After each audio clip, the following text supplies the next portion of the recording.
गर्मियों के दिन थे। बहुत दूर जंगल में झील के किनारे अमरूद के दरख्त पर एक चिड़िया अपना घोंसला बना रही थी।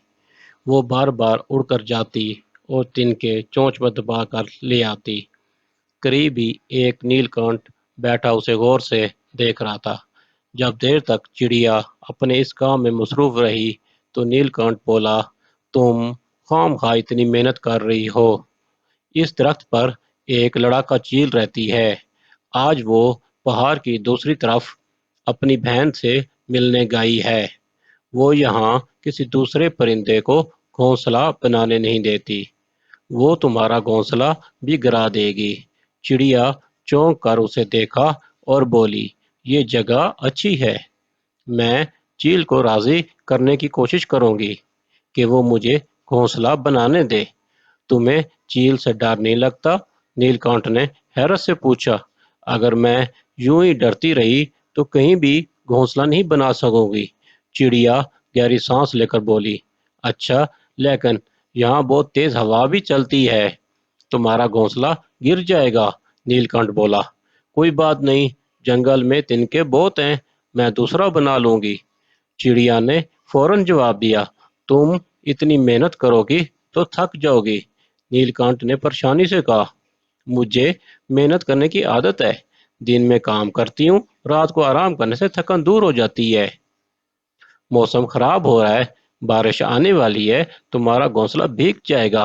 नीलकंठ ने कहा, कोई मसला नहीं, जब सूरज निकलेगा तो वो सूख जाएगा। चिड़िया ने घोंसले में तिनके दुरुस्त करते हुए कहा। नीलकंठ ने हैरत से उसे देखा और बोला, यहाँ करीब में कोई खेत भी नहीं है, खाने के लिए दूर जाना पड़ेगा। परवाह नहीं, मेरे परों में बहुत जान है। चिड़िया ने मुस्कुरा कर कहा, मेरा काम तुम्हें समझाना था, बाकी तुम अपना अच्छा बुरा बेहतर जानती हो। नीलकंठ बोला और उड़ गया। अगले दिन उसने देखा चिड़िया का घोंसला मुकम्मल हो गया और वो मजे से उसमें बैठी है। चील भी वापस आ गई थी और एक ऊंची शाख पर बैठी चोंच से अपने पर संवार रही थी। नीलकंठ हैरान रह गया।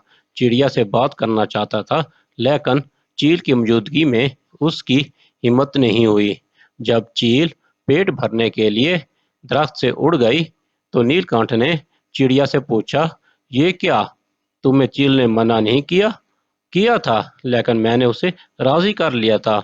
मैंने कहा, 3-4 हफ्तों की बात है, फिर मैं ये घोंसला छोड़ दूंगी। चिड़िया बोली, बहुत खूब, तुम एक बाहिम्मत चिड़िया हो। तुमने जो सोचा वो पा लिया। तुमने मेरे खदशात की भी बिल्कुल परवाह नहीं की। तुम चील से डरी, ना खराब मौसम से, ना ही तेज हवा से, यहाँ तक कि तुमने खुराक के लिए दूर जाने की भी परवाह ने नहीं की और अपने मकसद में कामयाब हुई। चिड़िया ने मुस्कुराकर गर्दन हिलाई। नीलकंठ जोर से चहका और उड़ गया।